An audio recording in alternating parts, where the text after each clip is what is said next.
Newsom, Nikki Haley, who do you vote for? No, I vote Newsom. for Haley over that. Really? Oh, come on. I'm on Newsom. Rechtenwald or... I mean, look, I'm not saying I would enjoy that vote. Why did you make such a terrible option? Nikki. I mean, that's usually the election cycle in America. Yeah. Turd sandwich. No, or but I was excited to at least. Giant douche. The worst of those is that I think Nikki Haley would get us into war with Iran, whereas Gavin would capitulate to the financial. He would get us into war with ourselves.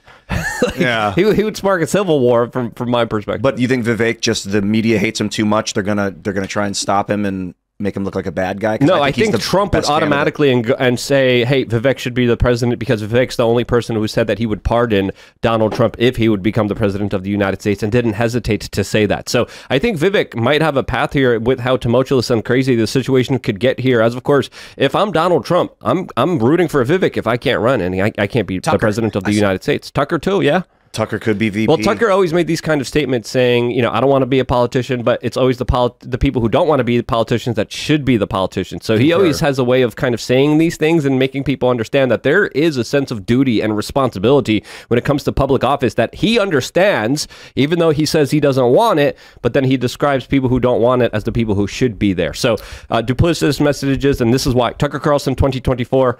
I got the T-shirt. I'm going to sell a lot more of them if this becomes the case. But it's not just about the T-shirt; it's about the future of this country that is in a very dangerous situation right now. It's really funny because, okay, so if Joe Biden gets impeached, Kamala Harris will take over, but she will likely say, "I'm not going to run." She's probably going to in the event Biden is impeached and convicted, removed, Kamala becomes acting president and says, I'm not going to spend the 1 year I have to help the American people campaigning. And then she's going to say, you know, the Democrats will have a process to determine who the nominee shall be, and I will protect the office and this country for the remainder of this term. Then she bows out. Then Newsom steps in, and it's going to be, you know, Newsom and who do you think his VP is going to be? Lucifer? I don't know. Satan? What if it's Newsom Haley versus like DeSantis? Newsom, Michelle Obama? Maybe. Right? It would be interesting to see people from multiple parties come together to one party. Here's right. That's the same party, Newsom and Haley. Exactly. So that wouldn't count. Chris Christie. And this is why I think it's really, really funny. A year or two ago, we're all like, impeach what the Bidens have been doing for years, and now we're close to the election. We're like, no. Keep them there. Keep them there. Decide. I think call your congressman and say no impeachment. We want Biden to stay. I feel like if Biden stays, he'll win again. Just because of the way the system works.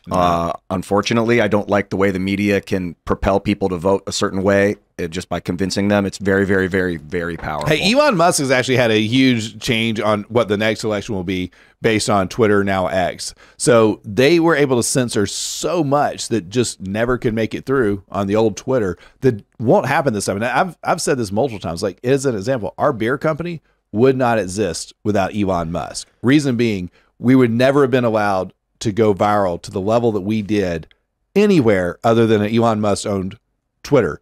You can look at what we did on other platforms, hardly anything. Yet on Twitter, we have almost 50 million views. Yet magically on Facebook, Instagram, and all those places, you maybe get 1 million, if even that. Yeah. If we had real free speech, if we had the ability to actually talk to each other without algorithms and censorship efforts, Donald Trump would have been the president of the United States right now. He would have not lost. But it's because of the censorship. It's because of the manipulation, because of the fortifying, why essentially Joe Biden was allowed to be where he is right now, because he was able to censor stories like the Hunter Biden laptop story from the general public, which we know played a major impact on the election. So free speech is important here, and I think this is why there's so many attacks on Elon Musk trying to destroy him, trying to take down Twitter, because if you take down Twitter, you could essentially fortify all the elections in the future.